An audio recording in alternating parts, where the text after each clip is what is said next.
Bienvenidos amigos a una sesión más de nuestro curso de Teología para Todos con Fray Nelson Medina. Para que la vida se llene de fe y la fe se llene de vida. En el nombre del Padre, y del Hijo, y del Espíritu Santo. Amén. Dios te salve María, llena eres de gracia, el Señor es contigo, bendita tú eres entre todas las mujeres, bendito es el fruto de tu vientre, Jesús. Santa María, Madre de Dios, ruega por nosotros pecadores, ahora y en la hora de nuestra muerte. Amén. En el nombre del Padre, y del Hijo, y del Espíritu Santo. Amén. Vamos a hablar sobre un aspecto de la alianza que es esa parejita de paciencia y esperanza.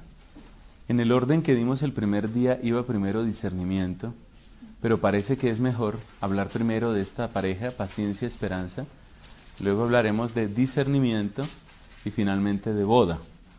Vamos a dar algunos apuntes sobre paciencia y esperanza. Creo que son dos palabras que las conocemos muy superficialmente y las necesitamos muy a fondo para vivir verdaderamente la alianza. En un sentido más difundido, más popular, la paciencia es simplemente aguantar y la esperanza es solamente esperar, aguardar. Aguantar y aguardar. Esas son los dos sentidos como primeros o como más difundidos sobre la paciencia y la esperanza. Pero realmente, repito, hay algo aquí que es mucho más profundo. Ya habíamos mencionado antes que la palabra paciencia viene de un verbo en latín que es el mismo verbo para padecer. Ese verbo en latín se escribe patior, y es el verbo que indica padecer, que indica padecimiento. De ahí viene la paciencia.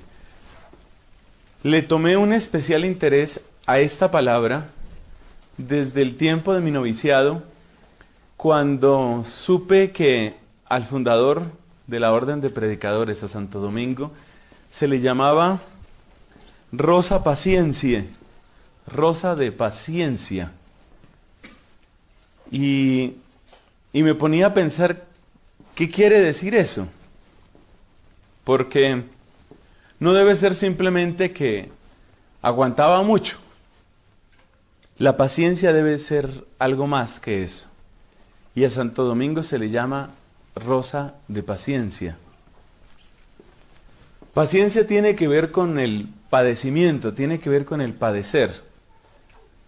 Como en general nuestro enfoque ha sido bíblico, pues aquí también necesitamos ejemplos bíblicos. Y siempre nos hemos remontado al caso de nuestros primeros padres, que es ilustrativo de lo que es el ser humano. Observemos que lo que le dice Dios, tanto a Adán como a Eva, es ponerlos en un camino de padecimiento. Pero ya tenemos muy claro que las palabras que Dios dice, las dice como un vehículo de amor, como un principio de salvación. Examinemos el texto bíblico, aquí con permiso, y encontraremos en el libro del Génesis qué es o cuál es el tipo de padecimiento con el que tendrán que enfrentarse Adán y Eva en su nueva situación, porque ese padecimiento es un principio de salvación. Eso nos tiene que quedar claro. Se trata de un padecer, pero de un padecer salvífico, un padecer que salva. Y esa salvación que nace de ese padecimiento no es otra cosa sino una alianza, es un ejercicio de alianza. Vamos a ver qué encontramos en el texto del Génesis. Dios el Señor llamó al hombre y le preguntó, esto es Génesis 3:9. ¿dónde estás? El hombre contestó, escuché que andabas por el jardín y tuve miedo porque estoy desnudo, por eso me escondí. Entonces Dios le preguntó, ¿y quién te ha dicho que estás desnudo? ¿Acaso has comido del fruto del árbol del que te dije que no comieras? El hombre contestó, la mujer que me diste por compañera me dio de ese fruto y yo lo comí. Entonces Dios el Señor le preguntó a la mujer, ¿por qué lo hiciste? Ella respondió, la serpiente me engañó y por eso comí del fruto. Esa es la primera parte. Es como la investigación de la situación. De aquí nos interesan sobre todo las preguntas que Dios le dirige a Adán y a Eva, porque son preguntas sumamente profundas. ¿Dónde estás? ¿Por qué lo hiciste? Son las dos grandes preguntas que examinan al corazón humano. ¿Dónde estás? ¿Y a dónde te estás dirigiendo, no? ¿Y por qué lo hiciste? Bueno, finalmente la cosa conduce hacia la serpiente, hacia el engaño de la serpiente. Ahora miremos qué tratamiento recibe la serpiente, qué recibe Adán y qué recibe Eva. Dios el Señor dijo a la serpiente. Observemos que ahí hay una ruptura en el relato. Al hombre le pregunta, ¿dónde estás? ¿Comiste del fruto del que te prohibí comer? Le hace preguntas y haciéndole preguntas establece un diálogo. A la mujer le hace una pregunta, ¿por qué lo hiciste? Y haciéndole esa pregunta establece un diálogo. A la serpiente no le pregunta nada. A la serpiente le dice, versículo 14, por esto que has hecho, maldita serás entre todos los demás animales. De hoy en adelante caminarás arrastrándote y comerás tierra. Hay una ruptura entonces en la secuencia del relato. Al hombre y a la mujer los invita, los impulsa a descubrir la verdad de sus actos. A la serpiente no. No hay diálogo entre Dios y la serpiente. Ni hay tampoco respuesta de la serpiente hacia Dios.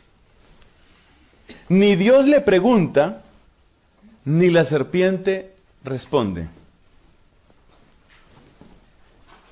Y la palabra que se pronuncia sobre la serpiente es una maldición. Bueno, ahí hay una cuestión folclórica, llamémoslo así, el origen popular de por qué la serpiente se arrastra. A nosotros no nos interesa el relato popular, sino nos interesa el hecho de la maldición. Al hombre se le pregunta, a la mujer se le pregunta, a la serpiente no se le pregunta. La pregunta tiene un propósito, que la persona descubra su verdad, descubra su situación, a través de dónde estás o a través de por qué lo has hecho. Sigamos a ver qué más sucede. Haré que tú y la mujer sean enemigas. Eso es importante.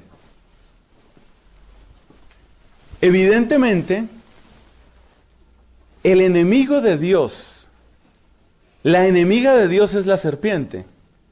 Desde el momento mismo en que Dios dice, haré que tú y la mujer sean enemigas, está diciendo, la mujer es mi amiga. ¿Me explico en ese argumento? La serpiente es la enemiga de Dios. Y Dios dice, haré que tú y la mujer sean enemigas. Eso significa que Dios desde el principio escoge tratar a la mujer del lado suyo y en contra de la serpiente. Desde la primera palabra de castigo, la mujer es enemiga de la serpiente, como Dios es enemigo de la serpiente, es decir, del diablo, y por consiguiente Dios desde el principio se pone de parte de la mujer. Son detalles en los que no se suele reparar, Desde el principio Dios se pronuncia en favor de la mujer, que significa en favor de ella, desde luego, pero también en favor de la vida. Por eso dice, haré que tú y la mujer sean enemigas, lo mismo que tu descendencia y su descendencia. No es solamente una división entre criaturas, no es una oposición entre criaturas, sino es una oposición entre descendencias. Ahí queda claro por qué la serpiente atacó a la mujer, porque quería atacar la descendencia de la mujer, es decir, la raza humana en donde está la imagen de Dios. La serpiente atacó a la mujer porque quería destruir la imagen de Dios, y como la imagen de Dios se transmite allí donde está la fuente de la vida humana, que es la mujer, por eso la serpiente atacó a la mujer. Entonces la respuesta de Dios es, pues yo me pongo de parte de la mujer. Y la mujer y yo somos tus enemigos. Realmente lo que le está diciendo es eso. Yo y la mujer vamos a ser tus enemigos. Y yo voy a proteger la descendencia de la mujer, que será enemiga, esa descendencia, de tu descendencia, serpiente. Su descendencia te aplastará la cabeza y tú le morderás el talón.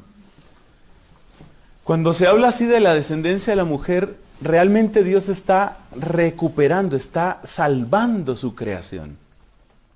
El hombre es imagen y semejanza de Dios. Dios salva la descendencia de la mujer. Dios salva su imagen y semejanza. Y en el momento en el que esa imagen y semejanza le ha fallado, reafirma su postura a favor del ser humano. El ser humano le acaba de fallar y Dios se pone de parte del ser humano. Destaco estas cosas porque, repito, no suelen comentarse mucho, en primer lugar, y destaco estas cosas porque solo así entendemos que desde el primer instante la palabra que Dios pronuncia es una palabra de amor. Desde el primer instante Él está amando y está buscando salvar su obra. En el momento en el que dice, pongo enemistad entre ti y la mujer, está diciendo, pues la mujer junto a mí y tú allá. Yo y la mujer contra ti. Escojo, dice Dios, escojo salvar a la mujer, salvar la descendencia, salvar a mi imagen y semejanza. Con eso claro, sigamos leyendo. A la mujer le dijo, entonces aquí entra el padecer. Aumentaré tus dolores cuando tengas hijos y con dolor los darás a luz. Ahí entra el dolor. Pero ya no nos podemos dejar desorientar. Este dolor no es fruto del desengaño, del amor herido de Dios, de la ira de Dios. No. No nos podemos dejar despistar en esto. Estas palabras son palabras de amor y de salvación. Son palabras con las que Dios está salvando su obra. De manera que ese dolor que aquí se anuncia es dolor de salvación. Aumentaré tus dolores cuando tengas hijos y con dolor los darás a luz. Es muy importante aquí, lo he insistido en otras ocasiones, que tengamos en cuenta que no se trata solamente de la dificultad del parto, aunque esa está incluida ahí. Porque entonces quiere decir que cuando ya se hacen operaciones con anestesia, entonces ya cesó este versículo del Génesis. Anestesia y ya quedó neutralizado Génesis 3:16. No se trata simplemente del dolor del parto. No es solamente un problema biológico de cómo serán esos órganos para poder dar a luz a un bebé y todo lo que tiene que pasar y que la dilatación y no sé cuántas cosas. No es un problema biológico ni fisiológico. Esto toca leerlo evidentemente de un modo mucho más existencial. Esto debe tener que ver con cosas como eso que llaman la depresión posparto. Esto debe tener que ver con lo que gana, pero también con lo que pierde la mujer cuando da a luz. No todos son ganancias. Y esto debe tener que ver con lo que significa tener un hijo en este mundo y todos los dolores que eso implica. Es decir, aquí quedan asociados dolor y maternidad. Lo que yo pido es, no limitemos esto al acto del parto. Aquí quedan asociados dolor y maternidad. Bueno, luego volveremos un poco sobre por qué creemos que ese dolor es salvífico. Tu deseo te llevará a tu marido y él tendrá autoridad sobre ti.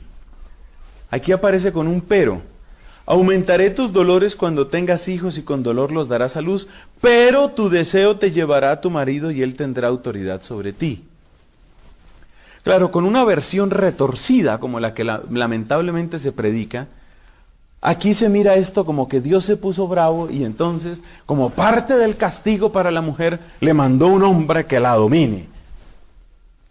Es absurdo ese modo de pensar. Ese no puede ser el sentido porque eso no es lo que nos están diciendo los textos. Esto tiene que tener un sentido distinto. A mí me llama la atención ese pero. Pero tu deseo te llevará a tu marido y él tendrá autoridad sobre ti. Lo primero habla de dolor y luego hay un pero. Ese deseo que lleva hacia el marido y esa autoridad del marido no es otro dolor. No es otro dolor en el plan de Dios.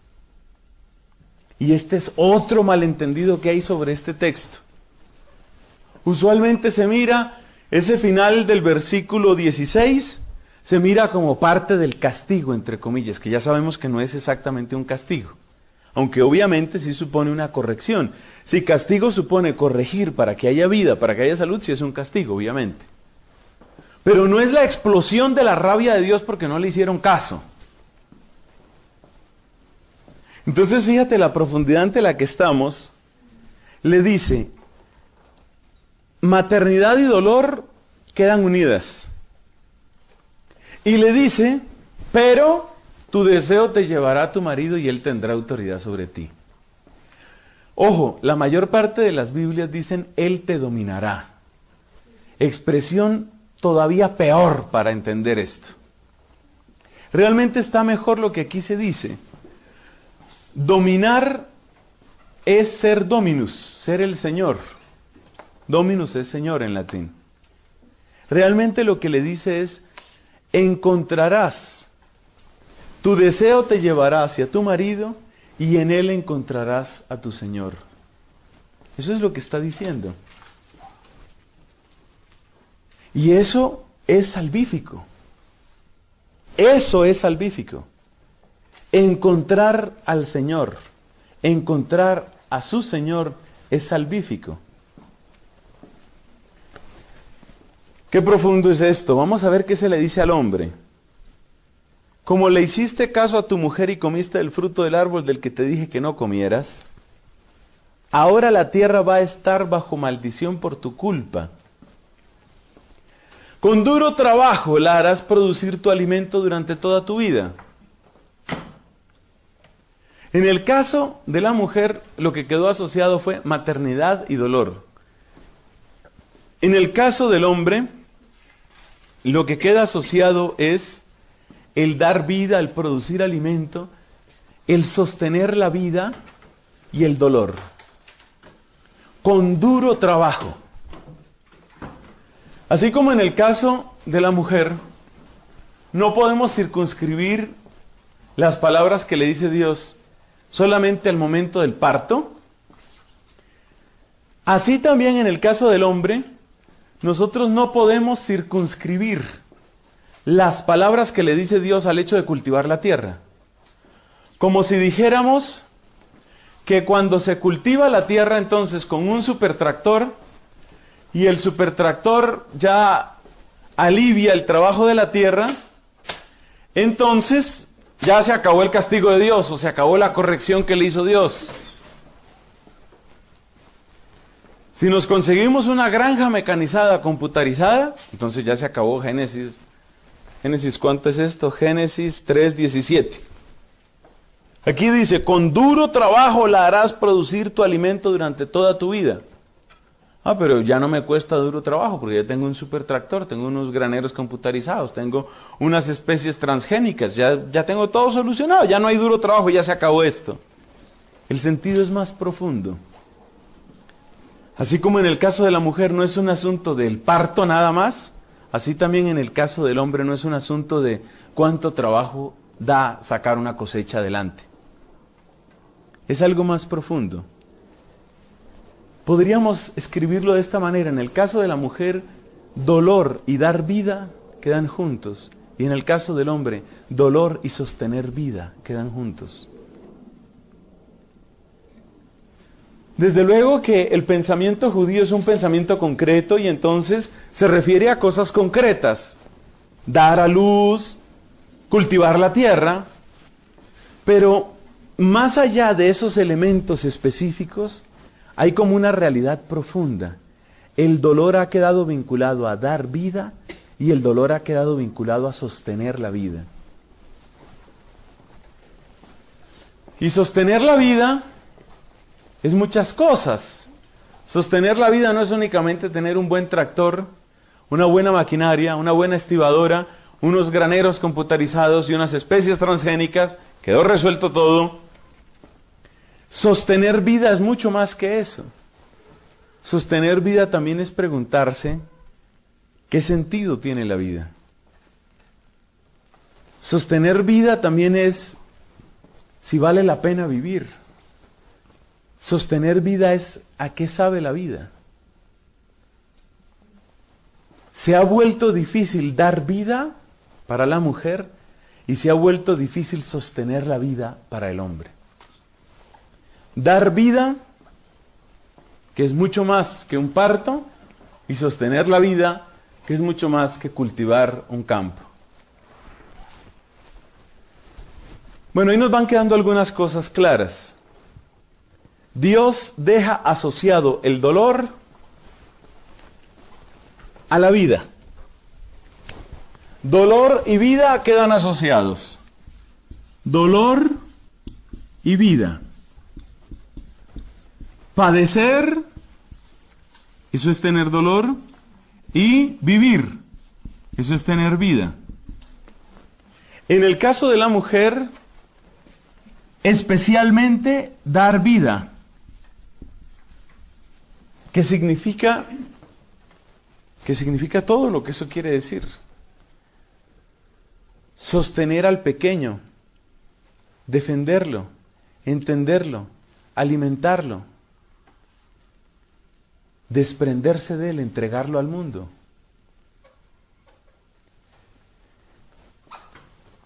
Y tengamos en cuenta que vida, en el sentido bíblico, no es repetición de un ritmo biológico con intercambio de elementos y energía con el medio ambiente. Más o menos es la definición que maneja la ciencia hoy. Vida en la Biblia y dar vida es también dar lo que le da una mamá al niño. Darle salud, darle alegría, darle belleza. Una mamá no se preocupa únicamente, bueno, ritmo cardíaco normal, ritmo respiratorio normal, intercambio térmico con el ambiente, dentro de los parámetros establecidos, mi bebé está bien. Así no obra una mamá. Así no obra una mamá. La mamá quiere esto. Quiere que el niño se le vea la salud y que se le vea la alegría y que esté bonito. Es un niño bonito.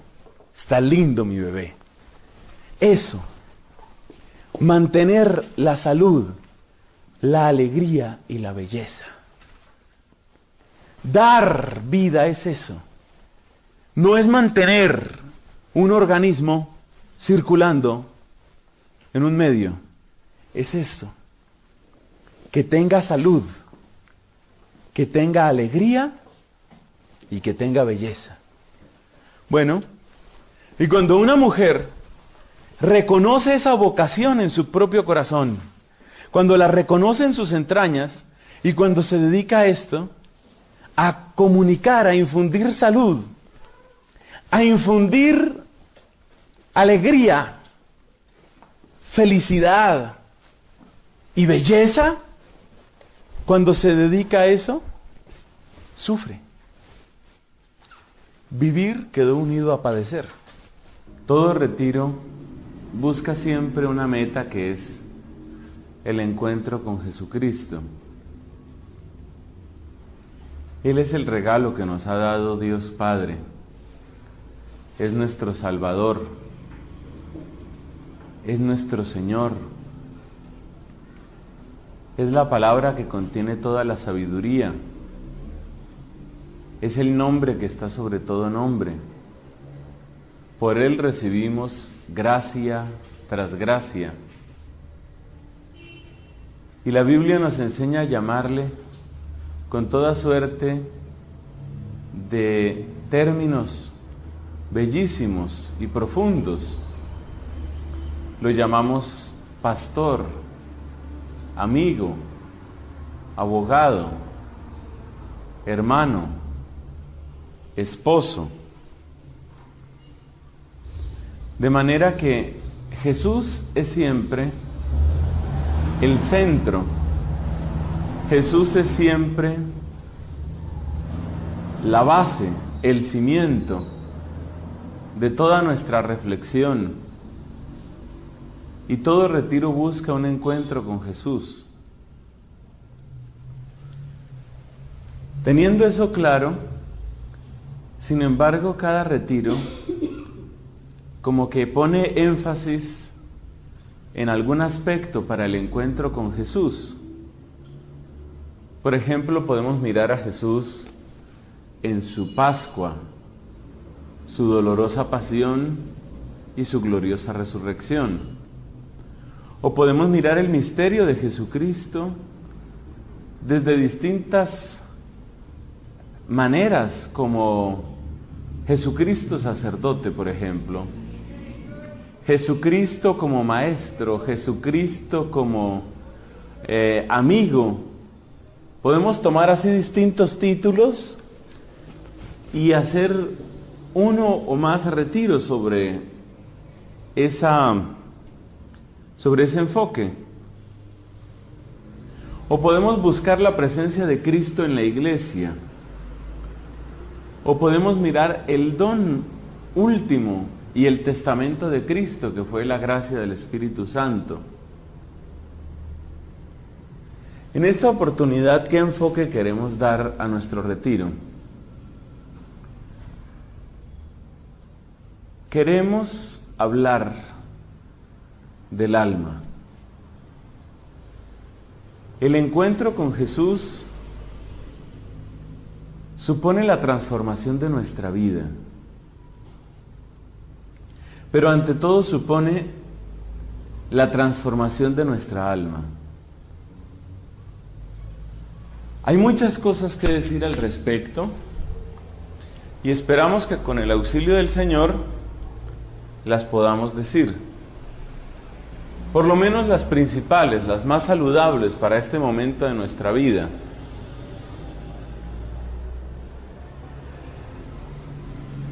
Expliquemos un poco por qué esta escogencia. Resulta que cuando se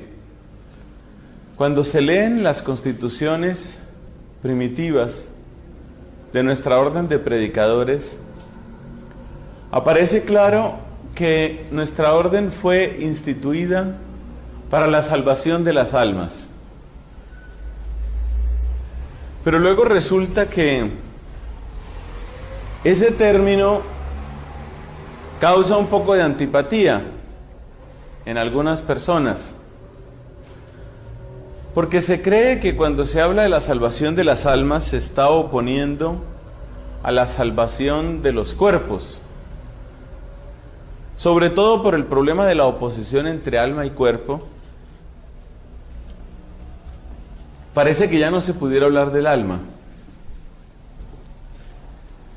¿Y es eso cierto? ¿Será que ya no se puede decir nada que sea inteligente y cierto, inteligente y verdadero sobre el alma? ¿Qué es el alma? ¿Es otra manera de nombrar a la persona? ¿O es algo invisible, un poco fantasioso, un poco mitológico? ¿Qué es el alma? Y sin embargo, lo más importante de la obra de la gracia tiene que ver con esa realidad que llamamos el alma. Supongamos una persona que lleva una vida de extremo pecado. Esa persona se despierta como todos los días y tiene sus planes, que son planes inicuos. Pero algo sucede en el transcurso del día. Algo maravilloso, una visita de la gracia de Dios, a través de una predicación, a través de lo que sea. Y cuando llega la tarde, esta misma persona, que antes obraba como un enemigo de Dios, ahora se encuentra en un estado de profundo arrepentimiento y de dolor por sus pecados, y solo desea una cosa: confesar sus culpas y empezar la enmienda de su vida. Comparemos entonces a esta persona a las 9 de la mañana y a las 9 de la noche. A las 9 de la mañana teníamos a un pecador empedernido. A las 9 de la noche encontramos a un pecador arrepentido. Probablemente a esa hora ha podido encontrar la confesión sacramental y sigue llorando, pero ya no de arrepentimiento, sino de agradecimiento. ¿Qué ha cambiado en esta persona?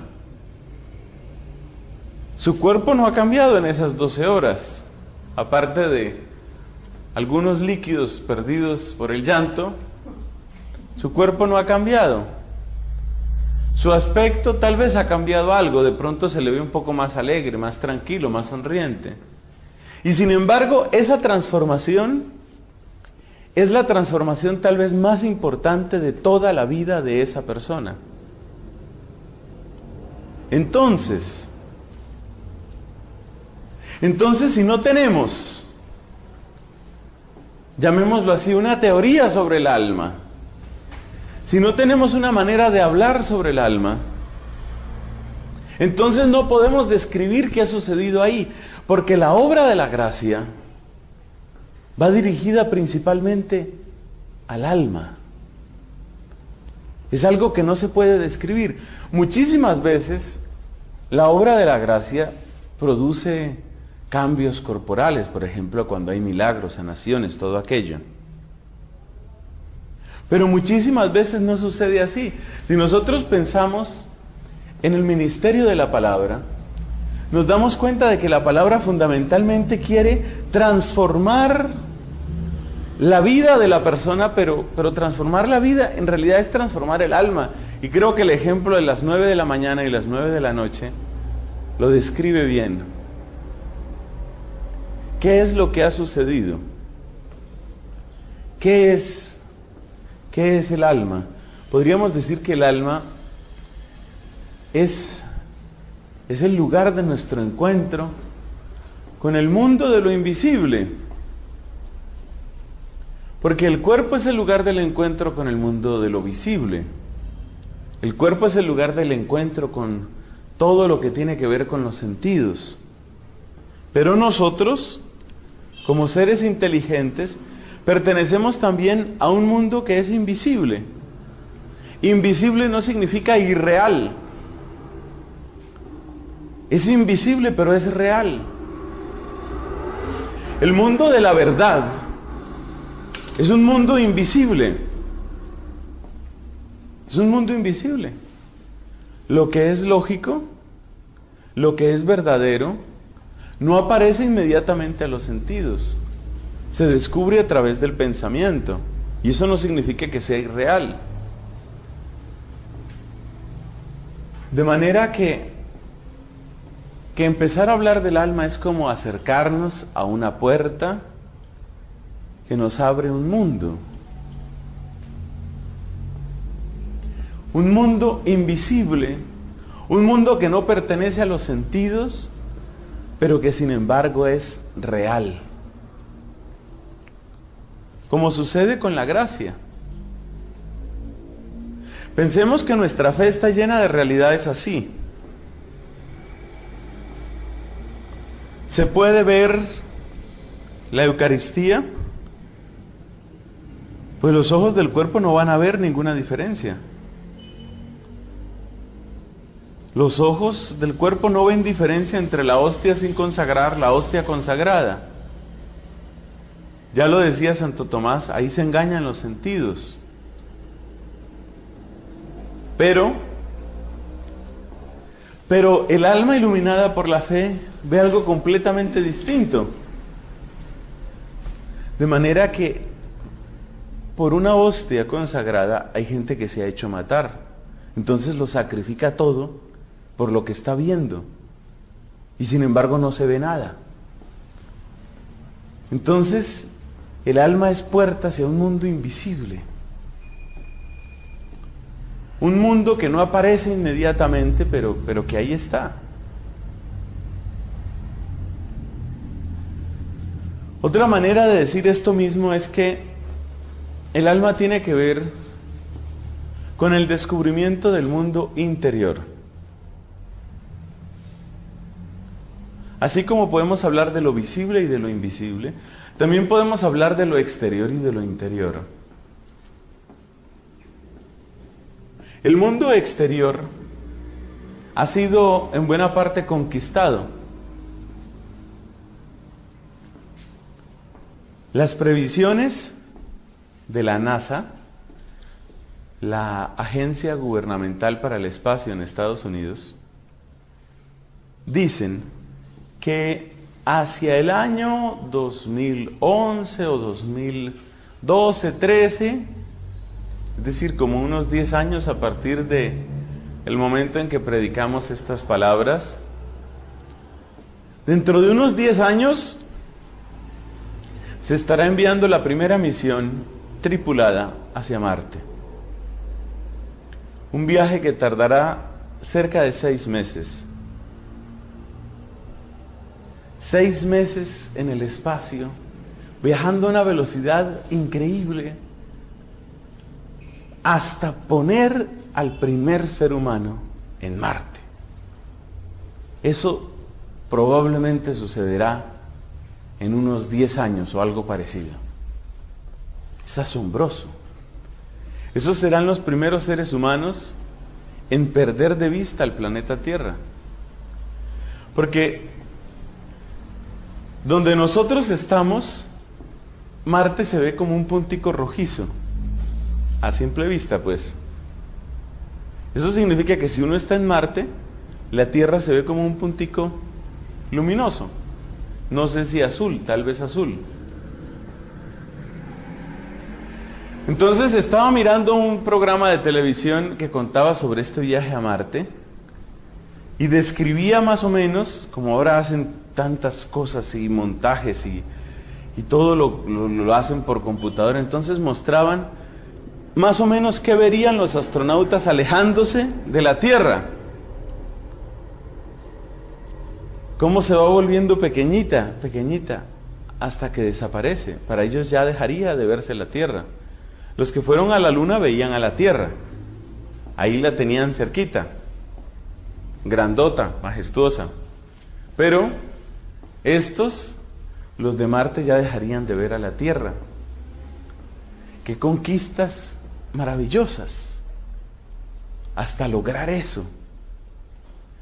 Hemos conquistado el mundo exterior, pero no podemos decir lo mismo del mundo interior.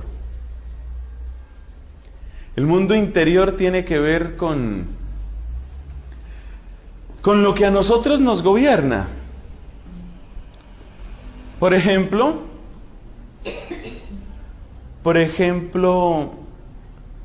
tenemos mejor tecnología, pero no tenemos mejor generosidad, no hay más paz, no hay más humildad, no hay más sabiduría. De manera que los gobernantes cada vez tienen armas más poderosas, pero con la misma inteligencia, con las mismas pasiones. Alejandro Magno, o Julio César, o Bismarck, en la Alemania del siglo XIX, tenían poder, pero no tenían tanto poder, porque no tenían tantas armas, como las puede tener Saddam Hussein o George Bush en nuestro tiempo. Y sin embargo, las pasiones, los deseos, son los mismos. El orgullo, la vanidad, el resentimiento, la codicia. ¿Realmente somos más sabios que los hombres de otras épocas? Tal vez no. Es muy posible que hayamos avanzado en la conquista del mundo exterior sin avanzar en la conquista del mundo interior. Somos dueños de las cosas, pero no somos dueños de nosotros. Entonces, tenemos conocimientos, pero no tenemos sabiduría. Y cuando uno se pone a reflexionar sobre estas cosas, por ejemplo, esa comparación entre los líderes de distintas etapas de la historia, uno dice, bueno, ¿qué armas y qué recursos tendrán los jefes y gobernantes de por allá otros tiempos? Si la humanidad resiste 50, 100 o 300 años más, ¿qué armas habrá en esa época? Pero estarán en manos seguramente de personas con los mismos egoísmos, miedos, codicias, vanidad. Y si esos miedos llevan un día a oprimir el botón que no es y acabar con la vida en la tierra, entonces habremos pagado muy caro el ser tan dueños del mundo exterior y ser tan poco dueños del mundo interior. Bueno, uno piensa en estas cosas y descubre que el mundo interior tiene que ver con cualidades como la bondad, como la sinceridad, como la justicia. Cosas que no aparecen inmediatamente. Cosas que pertenecen al alma. Para conocer si una persona es buena, no necesitamos ver sus cuentas bancarias, ver su billetera o ver en qué casa vive. Porque dos personas pueden tener la misma cantidad de dinero y ser muy distintas. O pueden tener edificaciones parecidas, casas parecidas y ser muy distintas. Entonces, ¿la bondad dónde reside? Pues reside adentro. Adentro. Ese adentro es el mundo interior. Y eso tiene que ver con nuestro tema del alma. Entonces, hablar del alma es hablar del mundo invisible y hablar del mundo interior. Encontrar a una persona que tenga verdadera vida interior no es tan fácil. Pero estos caminos están llenos de trampas. Así como una misión a Marte. Resulta que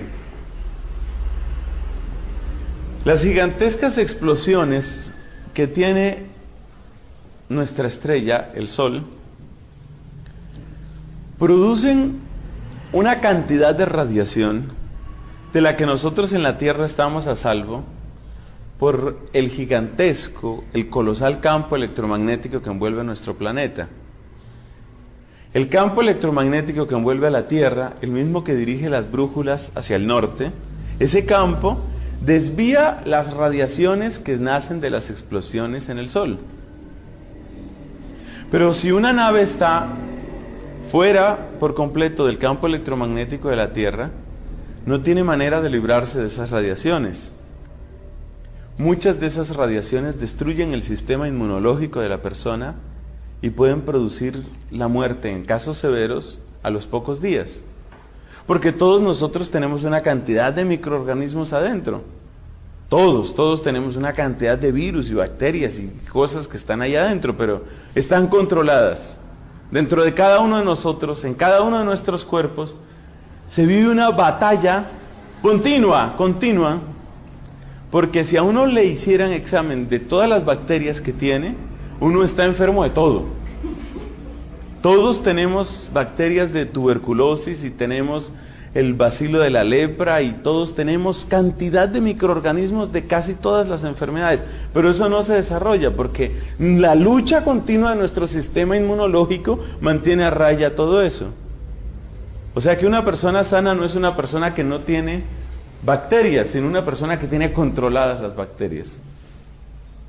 Pero cuando llega una llamarada de esas del Sol, esas llamaradas no se extienden a muchos kilómetros. O sea, no es que se van a comer la nave espacial, no le pongan tanta ciencia ficción al asunto, sino que cuando sucede la explosión vienen esas radiaciones, y esas radiaciones atravesarían la nave espacial, que ya no tendría ningún campo electromagnético que lo protegiera, y por consiguiente podrían destruir el sistema inmunológico.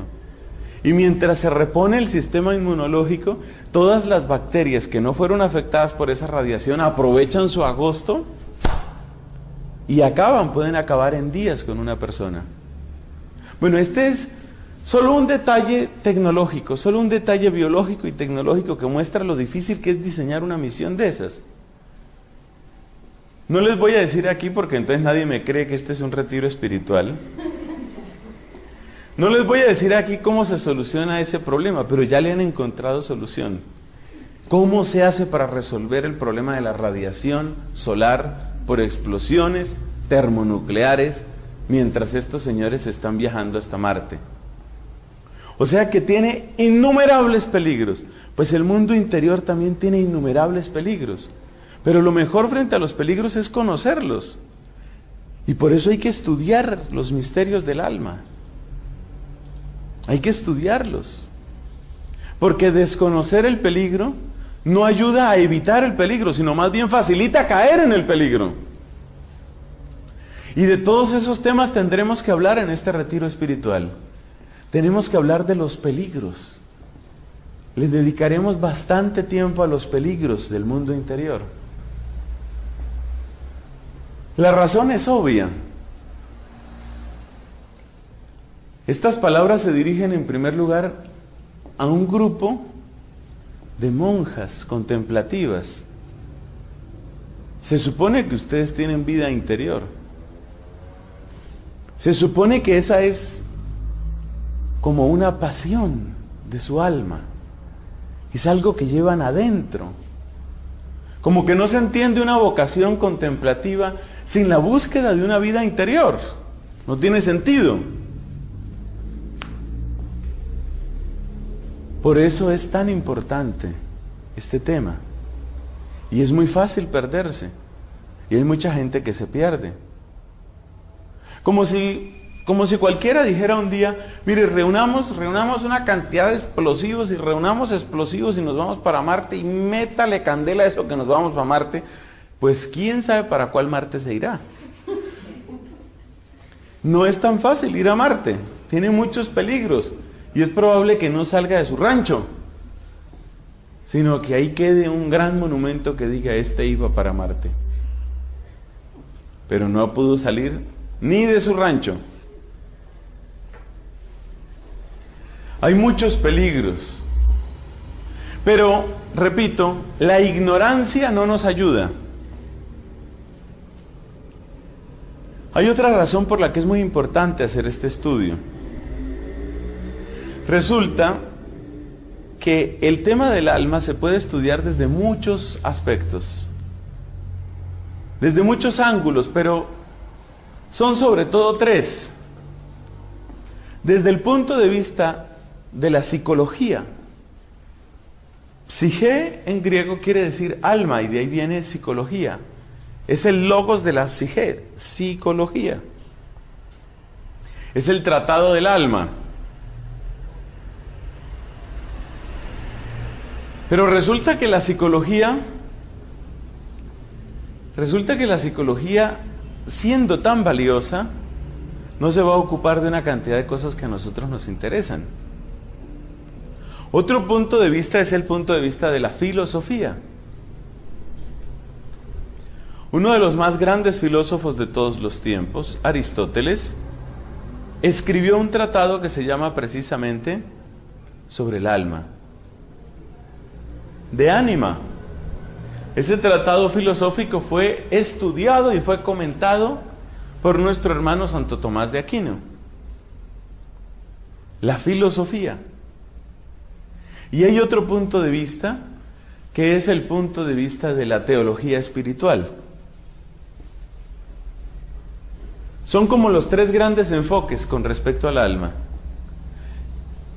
La psicología, la filosofía, la teología espiritual. Gloria al Padre y al Hijo y al Espíritu Santo.